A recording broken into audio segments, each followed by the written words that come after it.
আসসালামু আলাইকুম। সংবাদে আপনাদের সবাইকে স্বাগতম জানাচ্ছি আমি নুসরাত। শুরুতেই সংবাদ শিরোনাম। বাংলাদেশের সর্বশেষ গুরুত্বপূর্ণ আপডেট সংবাদে আপনাকে স্বাগত। শুরুতেই সংবাদ শিরোনাম, পরে বিস্তারিত। প্রথমেই জানাবো আমাদের হাতে থাকা সর্বশেষ গুরুত্বপূর্ণ সবথেকে তাজা আপডেট সংবাদ। জামাত নেতার ধাক্কায় বিএনপি নেতার মৃত্যু অভিযোগ বিএনপির। পুলিশ বলছে ধাক্কাধাক্কির কোনো ঘটনাই ঘটেনি। খুলনায় ভোটকেন্দ্রে জামাত নেতার ধাক্কায় মহিবুজ্জামান কোচি নামের বিএনপির এক সন্ত্রাসী চাঁদাবাজের মৃত্যু হয়েছে। তবে জামাত নেতা এই ঘটনা অস্বীকার করেছে। এদিকে পুলিশ জানিয়েছে কেন্দ্রে কোনো ধরনের ধাক্কাধাক্কি হতাহতির ঘটনা ঘটেনি। আজ নগরীর আলিয়া মাদ্রাসা ভোট কেন্দ্রে এই ঘটনা ঘটে। এরপর জানাবো হামলা দখল নিয়ন্ত্রণ না করা গেলে ভোট সুষ্ঠুভাবে হয়েছে মানতে পারবো না বললেন জামাতের আমির। হামলা দখল এবং নিয়ন্ত্রণ না করা গেলে বাংলাদেশে যে একটি সুষ্ঠু সুন্দর পরিবেশে ভোট হচ্ছে সে বিষয়টি আমরা মেনে নিতে পারবো না। এজন্য প্রশাসনকে আরও বেশি দায়িত্বশীল ভূমিকা পালন করতে হবে। যেখানে যে ধরনের অভিযোগ রয়েছে সেসব অভিযোগগুলোকে আইডেন্টিফাই করে তারপর পুরো বিষয়গুলোকে একটি সিস্টেমেটিক ওয়ের মধ্য দিয়ে এগিয়ে নিয়ে যেতে হবে।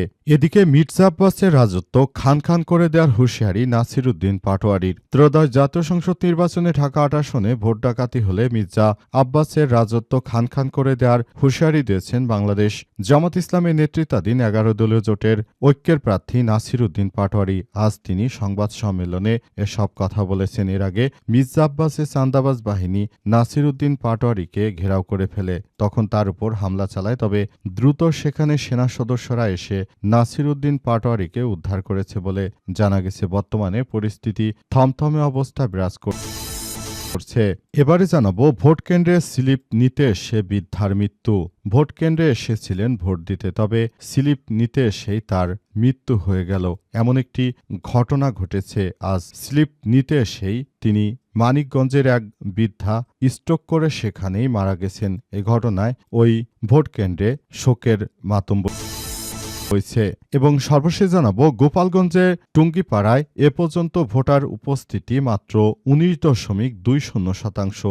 গোপালগঞ্জের অধিকাংশ জায়গায় যেগুলো হিন্দু ভোটার প্রধান এলাকা সেসব জায়গায় মূলত কেউই ভোট দিতে আসেনি। উল্লেখ্য আওয়ামী লীগের সরকার জানিয়েছে যে এই নির্বাচনে শেখ হাসিনা বলেছেন যে সবাইকে ভোট দিতে নিষেধ করেছেন। তবে এ পর্যন্ত আসলে ভোট যাতে করে বিএনপি বা অন্য কোনো দল আওয়ামী লীগের ভোট না পায় সেজন্য শেখ হাসিনা তিনি ভারতে বসে সবাইকে ভোট দিতে নিষেধ করেছেন। সেটি মান্য করছে গোপালগঞ্জের অনেক জায়গায়। গোপালগঞ্জের অধিকাংশ জায়গায় আসলে কেউই ভোট দিতে আসেনি। এই ঘটনায় সেখানে অল্প কিছু সংখ্যক মানুষই ভোট দিতে এসেছে। আজ আমাদের প্রতিনিধি গোপালগঞ্জের বিভিন্ন জায়গায় ঘুরে ঘুরে সব তথ্যই জানিয়েছেন যে সেখানে মূলত সাধারণ মানুষজন এবার ভোটকে একরকম বর্জন করেছে। আওয়ামী লীগ নেই তো তারা ভোট দিতেও চাইবে না। প্রিয় দর্শক, এতক্ষণ শুনছিলেন সংবাদ শিরোনাম, এবারে বিস্তারিত।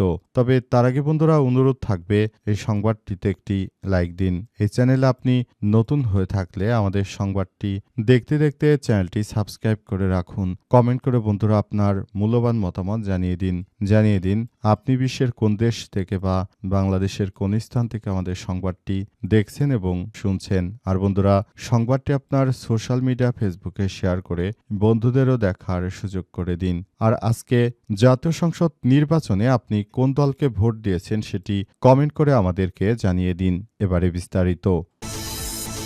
জামাত নেতা ধাক্কায় বিএনপির নেতার মৃত্যুর অভিযোগ বিএনপির। পুলিশ বলছে ধাক্কাধাক্কির কোনো ঘটনাই ঘটেনি। খুলনায় ভোটকেন্দ্রে জামাত নেতার ধাক্কায় মহিবুজ্জামান কোচি নামের এক বিএনপি নেতার মৃত্যুর অভিযোগ উঠেছে। তবে জামাত নেতা এই ঘটনা অস্বীকার করেছেন। এদিকে পুলিশ জানিয়েছে কেন্দ্রে কোনো ধরনের ধাক্কাধাক্কি বা কোনো ধরনের হতাহতর কোনো ঘটনা ঘটেনি। আমরা এখানে ছিলাম। তিনি ইতিমধ্যেই জায়গাটিতে আসার পর তারপর হঠাৎ করেই তিনি পড়ে যান এবং সেখানেই তার মৃত্যু হয়ে গেছে। তবে বিএনপির নেতাকর্মীরা দাবি করছেন যে এটি নাকি ধাক্কাধাক্কি করে মেরে ফেলা হয়েছে ইত্যাদি নানাবিধ কথা বলা হচ্ছে। তবে আদতে বিষয়টি কোন দিকে যায় সেটি এখন দেখার বিষয়। আগামীর একটি সুন্দর ও সমৃদ্ধির বাংলাদেশ গড়ে তোলার জন্য বিভিন্ন রাজনৈতিক দল তারা কাজ করছে। তবে সর্বশেষ আসলে ফুল বিষয়টি কোন দিকে যায় সেটি আমাদেরকে দেখভাল করতে হবে। অন্তর্বর্তীকালীন সরকারের প্রধান প্রধান উপদেষ্টা প্রফেসর ডক্টর মোহাম্মদ ইউনূসের সরকার যে নতুন বাংলাদেশ গড়ে তুলতে চান, সেখানে এই ধরনের কোনো অরাজক পরিস্থিতি তৈরি হোক সেটি কেউই চায় না। তবে নানাবিধ সমস্যা বিভিন্ন জায়গায় ঘটে যাচ্ছে। কোথাও ককটেল বিস্ফোরণ, হামলা, নানা ঘটনা ঘটছে। এই ঘটনাগুলো থেকে মূলত আবারও বড় ধরনের সমস্যার সৃষ্টি হতে পারে এবং এই সমস্যাগুলো থেকে সবাইকে পরিত্রাণের জন্য কাজ করতে হবে। হামলা দখল নিয়ন্ত্রণ না করা গেলে ভোট সুষ্ঠু হয়েছে মানতে পারবো না বললেন জামাতের আমির। দেশের বিভিন্ন জায়গায় বিএনপির সন্ত্রাসী ও চাঁদাবাজ বাহিনী যেভাবে সাধারণ মানুষকে তারা হুমকি ধামকি দিচ্ছে, এই ধরনের ঘটনা যদি ঘটতে থাকে তাহলে দেশে যে একটি সুষ্ঠু নির্বাচন হচ্ছে সে বিষয়টি আমরা মেনে নিতে পারবো না। কারণ হিসেবে জামাতের আমির জানিয়েছেন যে সারা দেশের মানুষ যেভাবে দেশটাকে সুন্দরভাবে গড়ে তুলতে চায় এবং যেভাবে তারা তাদের ভোট অধিকার প্রয়োগ করছে, আগামীতে যদি সুষ্ঠু সুন্দরভাবে ফলাফল দিতে হয় অবশ্যই আরও নিরপেক্ষ থাকতে হবে। সারা দেশ জুড়ে যে ধরনের অনাকাঙ্ক্ষিত ঘটনা তারা ঘটানোর চেষ্টা করছে এটা কোনোভাবেই গ্রহণযোগ্য হতে পারে না। বাংলাদেশ জামাত ইসলামের আমির ডাক্তার শফিকুর রহমান জানিয়েছেন যে পুরো বাংলাদেশটাকে সুন্দরভাবে গড়ে তুলতে হলে অবশ্যই আমাদেরকে এখন থেকে আরও বেশি সতর্ক থাকতে হবে।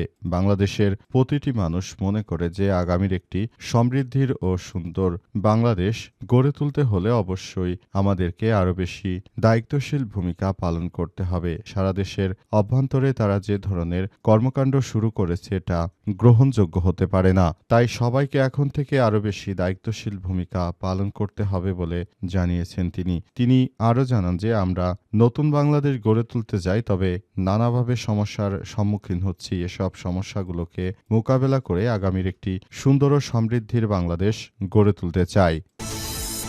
মির্জা আব্বাসের রাজত্ব খান খান করে দেওয়ার হুঁশিয়ারি নাসিরুদ্দিন পাটোয়ারির। ত্রয়োদশ জাতীয় সংসদ নির্বাচনে ঢাকা ৮ আসনে ভোট ডাকাতি হলে তাহলে মির্জা আব্বাসের বিরুদ্ধে বড় ধরনের কার্যকর পদক্ষেপ নেওয়ার ঘোষণা দিয়েছেন নাসিরুদ্দিন পাটোয়ারি। তিনি বলেন, যদি তারা মনে করে যে এই জাতীয় সংসদ নির্বাচনে তারা কোনো ভালো কিছু করবে তাহলে অবশ্যই তাদেরকে নিরপেক্ষ থাকতে হবে। আর তারা যদি আবারও সন্ত্রাসী রাহাজানি কর্মকাণ্ড করে তাহলে সেটি তাদের জন্য অত্যন্ত দুঃখজনক একটি অধ্যায় হয়ে দাঁড়াবে। আমরা বলতে চাই, নাসিরুদ্দিন পাটোয়ারি জানিয়েছেন, আমরা বলতে চাই কোনো ধরনের অনাকাঙ্ক্ষিত ঘটনা মির্জা আব্বাসের বাহিনী ও সন্ত্রাসী গ্রুপ যদি ঘটায় তাহলে কোনোভাবেই তাদেরকে ছাড় দেওয়া হবে না। আগামীর একটি সুষ্ঠু ও সুন্দর বাংলাদেশ বিনির্মাণে আমাদের যে অগ্রযাত্রা রয়েছে সেটিকে অবশ্যই আরও ভবিষ্যতের দিকে এগিয়ে নিয়ে যেতে হবে।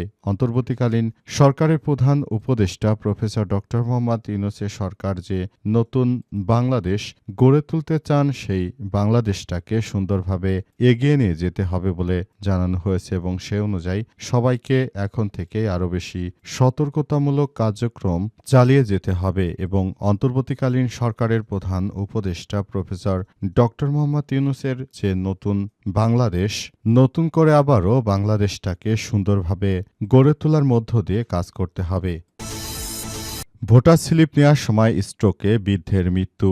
মানিকগঞ্জ এক ঘিওর দৌলতপুর শিবালয় আসনে শিবালয় উপজেলার মহাদেবপুর সরকারি প্রাথমিক বিদ্যালয় কেন্দ্রে ভোট দিতে এসে অসুস্থ হয়ে বাবু মিয়া ৬৫ নামের এক ভোটারের মৃত্যু হয়েছে। আজ বেলা 11:30টার দিকে ভোটের সামনে তিনি স্লিপ নিতে এসে এই ধরনের ঘটনা তার সঙ্গে ঘটে। এই ঘটনা ঘটার পর পুরো পরিস্থিতি ওই এলাকার থমথমে অবস্থায় বিরাজ করছে। অনেকেই বলছেন যে তিনি তো একজন সুস্থ মানুষ, কিভাবে মারা গেলেন। এই ঘটনা ঘটার পর আসলে ওই এলাকায় একরকম থমথমে অবস্থায় বিরাজ করছে। সবাই বলাবলি করছেন যে কি কারণে তার মৃত্যু হলো, তবে অনেকেই বলছেন যে বার্ধক্যজনিত কারণে হতে পারে। কিন্তু পুরো বিষয়টি নিয়ে এখন পর্যন্ত স্পষ্টভাবে সেই ধরনের কোনো বার্তা দেওয়া হয়নি এবং এসব বিষয়গুলোকে খুবই গুরুত্ব সহকারে দেখা হচ্ছে।